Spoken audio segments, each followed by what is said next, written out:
Good day. We're students from Imos Computer College, Salao. We're about to discuss learning barriers. Sir Sam, what is learning barriers? For me, learning barriers are anything that will prevent you in the future or has prevented you in the past from being successful learner. This barrier must be recognized so it must be developed to keep them from stopping you from learning information. Thank you.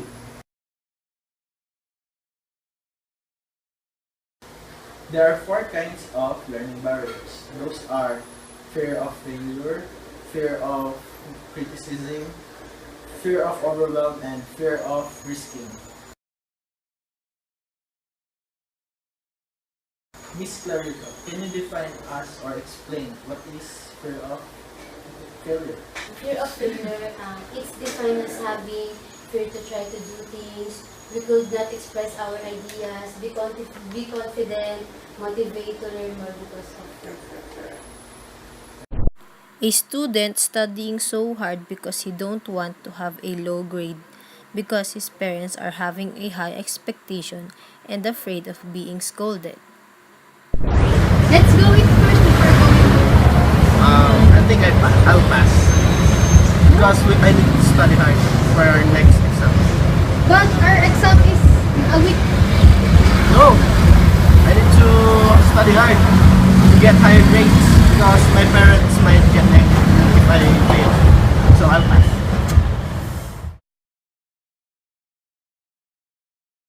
The second is fear of overwhelm. Can you explain it to us, Sir Sam? Yeah, of course. Fear of overwhelm. This fear is being unable to manage your time to our daily activities.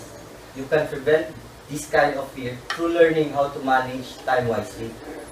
You also need to learn how to discipline yourself to pick the right activities or things to do for you to manage your time. Is that all, Sir Sam? Yeah. Students will be having an exam the next day. Instead of reviewing for an exam, they chose to spend the remaining time to do unnecessary things. Let's go to the mall. Okay, let's go! Go, I need to buy something.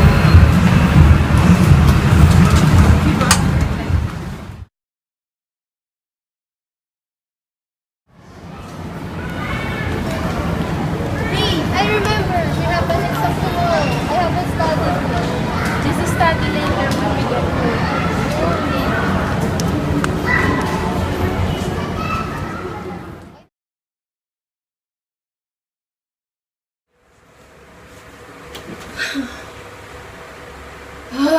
I'm so tired. I don't think I can study anymore.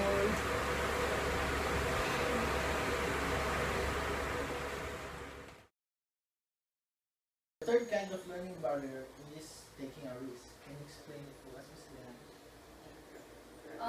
Fear of taking a risk is a hindrance when you want to achieve something.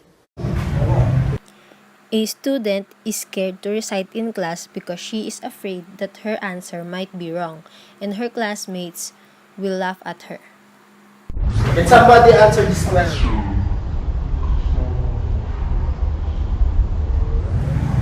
Yes. Sir, my answer is now. The last kind of learning barrier is fear of criticism. Can you explain it to us, Ms. Lauren? Yes. Fear of criticism. This is the most common fear that people experience most of these days because it affects someone's personality and times. It can cause death. It causes death because there are people who are lacking in guide or counsel.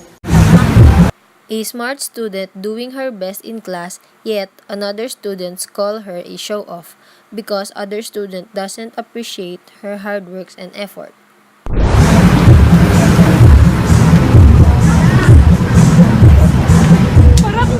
Can somebody answer this question? Yes. Sir, my answer is now.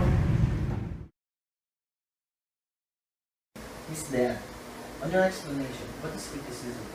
Criticism is defined as the act of expressing disapproval and of noting the problem or faults of a person or thing.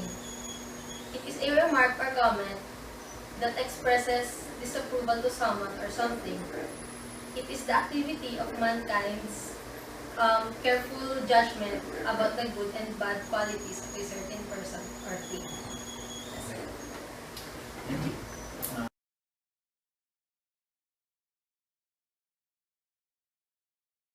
Miss Larny, what are the effects of criticism? Effects of criticism. It includes loss of self-esteem, lack of confidence, lack of socialization, self-pity, and fear to do something and can easily go with others. Thank you.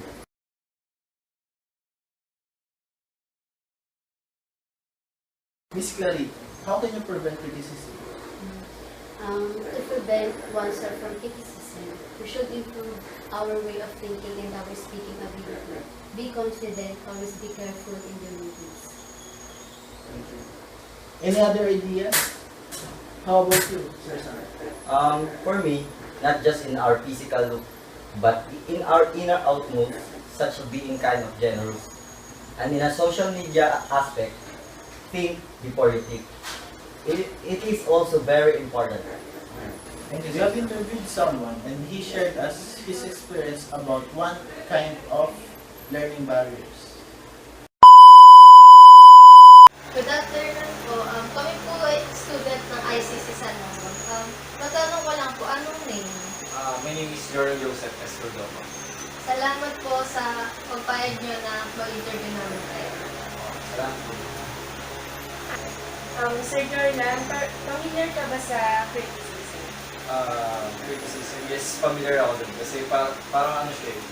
Sa pagkakaalam ko, yung parang dinidon ka ng iba or dinidon mo yung sarili mo. Para sa akin yung paliwanag ko about criticism.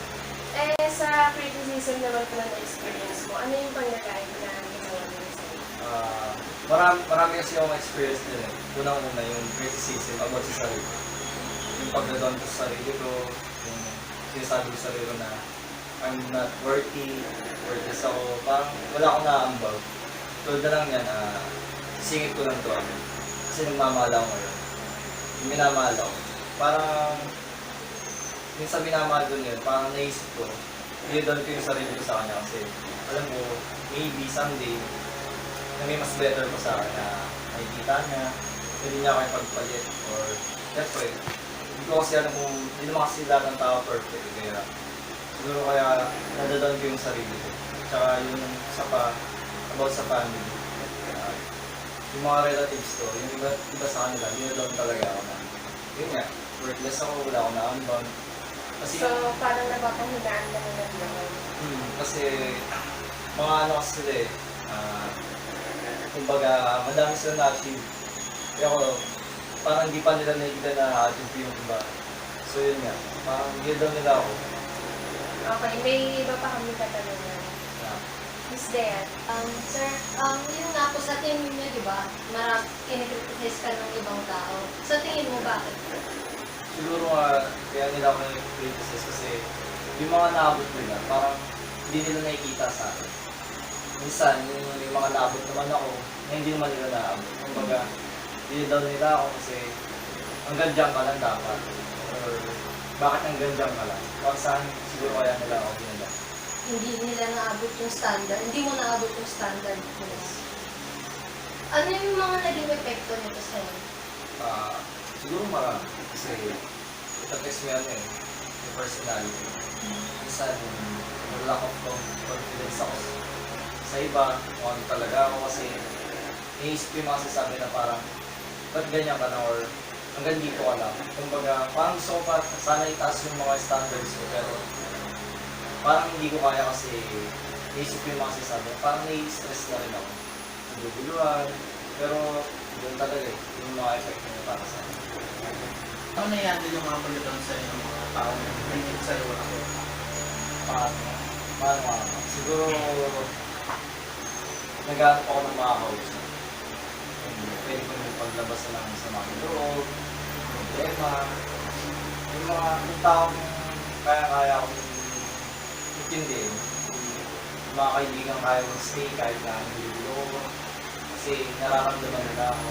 Yung mga taong pwede kong masandalan yung may biggest moments kasi minsan kasi naman yung mga tao hindi naman palaging malakas. Minsan yung mga kailangan sila, minsan nadadown din talaga sila. Pero pag down na talaga ako, siyempre yung mga tao hindi na kayang tanggapin yung mga problema natin. So, ang ginagawa ko, pinapasigus ko na lang. Nagpipray na lang ako sana one day, someday na maayos lahat, sana hindi na ganito, sana wala na mag-down sa akin, sana may magic possible para someday sa mga tao na nag-down sa akin na maisip nila na hindi ako ganun. Pakita mo sa kanila na malakas ka. Tama yun. I-achieve mo yung yung dati mo na-achieve, tapos prove them wrong, di ba? Masasabi mo dun sa mga taong inaano ka, dinadaw mo. Siguro nagpapasalamat ako kasi kahit pa paano, yung mga taong kaya magbigay ng time kahit na sisiraan ako kasi yung time na yan, hindi yan basta-basta binibigay sa inyo. Kasi mahal ko yan, di ba? So, kahit na dito nila ako, thank you pa rin ako kasi minsan nalalaman ko yung mga pagkakamali ko talaga na pwede kong itama kasi hindi naman lahat ng tao perfecto yung pagkakamali. Kaya okay lang naman sa akin. Tsaka yung mga masamang salita na sinasabi sa akin. Tulad lang sabihin, example, tawagin akong bobo, okay lang kasi minsan ginagawa akong inspiration yun. Pag makabawa ko ulit. Paano mo ginagawa expression? Bigyan ka ng halimbawa. Play. Katulad nga pala sinabi na, sino po ang nag-inspiration mo yung mga time mo na mga ginagawa sa mga Mga nag-inspiration ko, siguro yung mga sinasabi ko. Mga ginagawa nila sa akin. Doon yan. Pag may mga ginagawa ko, pupunayin ka agad na ganyan ka, ba't takataka mo, bobo mo, ba't di mo kayang gawin. Siguro, yung time na mga yun, ginagawa ko na iniisip ko yung mga sasabi nila, sabi nila, bobo ko ba sa ganito? Pero itatry ko pa rin hanggang sa ma-prove sa kanila na tama yung ginagawa ko. Kahit nasabihin nila ang takataka ko sa bagay niya, gusto ko pa rin ipilit. Kahit na minsan lagi ako nagkakamali. Alam ko naman sa sarili na nagkakamali ako kasi para malaman ko yung mga pwede ko itama. Kaya yung mga naging inspiration ko yun. Minsan naging inspiration ko yung sarili ko talaga. Kasi nakikita ko yung sarili ko na mahina ka pa, kailangan mong bumangon. Kasi para yung sa kinabukasan ko hindi naman para sa kanila. Kaya yung mga naging inspiration at mga tao naging inspiration. Kasi yung tao talaga, ako lang talaga sarili ko lang. And maybe, may mga inspiration din. Kasi pag mga weakest moments talaga sarili ko lang talaga ako lang. At the end of the day talaga, ako lang talaga yung kaya mag-balance sa sarili ko. Kaya hindi ko pa ako magdala. Siyempre kuya, may mga nangyayari sa buhay natin na hindi naman siyempre lagi masaya, may balik po. Siyempre nag-pressure po tayo, na-stress. Paano mo po na-stress sa pressure?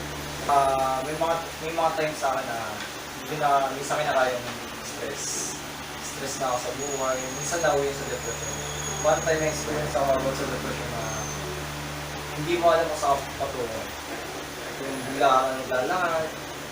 Yung nangyari sa akin nung napunta ako sa seaside ng MOA. Kaya ako na Pinas, nilakad lang. Alam mo gano'n ko lang yung nalakad ko kasi depressed na ako. Nakatulog na pala ako doon, naula, tapos may tumulong sa akin.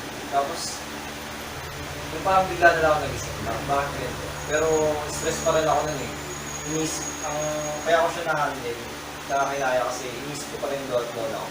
Ayun yung naging Sila kasi yung nagpalaki sa akin. Pero, may time na, di ba, nasa hospital sila ko. May stress ako, example. Hindi ko sila kayang harapin eh. Kasi, mas masasaktan sila pag nakita nila ako. Buti na lang may isang tao na dumating sa buhay ko. Mahal ko siya. Para siyang girlfriend, para siyang gano'n. Pero kasi niligaw ako siya. Siya yung naging way para tulungan ako, yung nag-lift sa akin sa darkness na kailangan kong bumangon at bumangon. Na kailangan ko pabayaan sa sarili ko kasi may tao pang kaya magmahal sa akin. Yung taong tumutulong na mabawasan yung stress ko kahit paano. Kahit na alam niya, hindi niya alam yung tunay ko nararamdaman kasi ako to eh. Pero dahil sa kanya, kahit stress ako, nakahandle ko kasi andyan siya palagi, hindi na ako iniiwan kahit na ang gulo-gulo ko, kahit na masasabi mo pangit yung ugali ko pag stress ako. Pero siya, hindi siya nag-quit para pagaan yung loob ko. Hindi niya ako sinusuwa sa mga bagay na sasabihin ko wala akong kwenta. Pero sabi niya, worthy ka, you deserve to be loved. Kaya ipapasalamat ako sa kanya, saka sa lolo't lola. Siya talaga yung naging sa friend yung ugali. Ganun talaga magpapagtama talaga yung tao na sa atin. Actually, kilala ni Aaron. Ano yun? Oo, yun. Siya yung nagpapalang sa loob mo, araw-araw. Baka ako yun. Baka nga. May idaragdag pa akong tanong, sir. Sa tingin mo, bakit kailangan na punahin ka ng mga tao? Siguro, kasi may mga, alam natin hindi tayo perfect. Yung mga paninira. Para siguro malaman natin pagkakamali natin. Kasi kung walang pupuno sa atin, walang parang yung mali, nagiging tama. Maraming salamat po sa type nyo and marami po kaming natutunan sa inyo. I hope na nakatulong ako sa interview, sa pag-interview mo sa akin. I hope na nakatulong yung mga sinabi. Maraming salamat po sa Eternal. Thank you. Maraming salamat.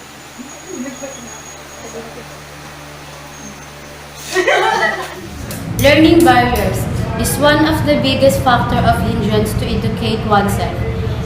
It could hinder oneself to enhance our knowledge and skills.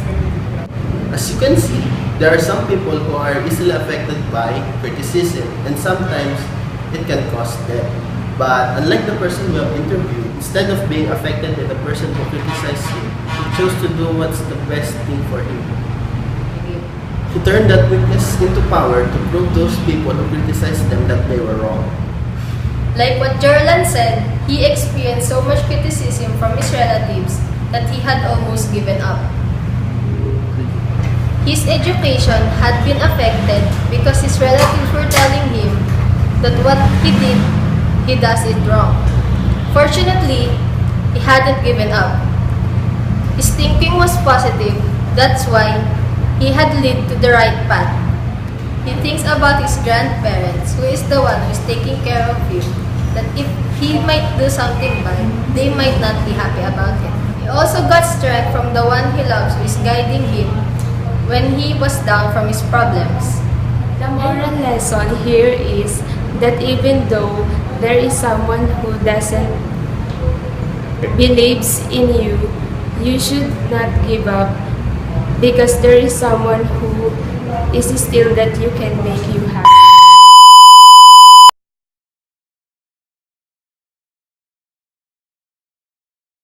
Hi Lord, at katulad nga po na sinabi niya, ano nga po yung inspirasyon mo, inspirasyon mo na katulad na may gumagawa sa mga masama, ano yung mga naging inspirasyon mo?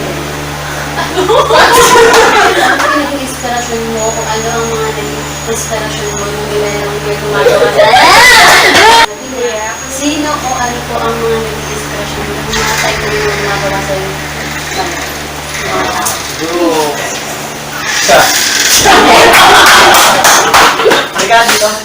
Good afternoon po. Toy po ay student ng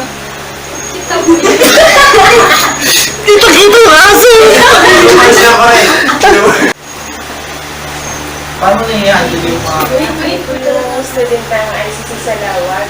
Axo lang po. Ano po yung name? Ano Salamat payag na may interview kami at sa oras mo. Interview ka namin! Gagawin na!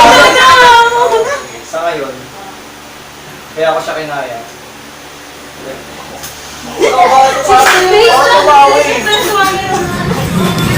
I remember we need to buy things. Game. 1, 2, 3.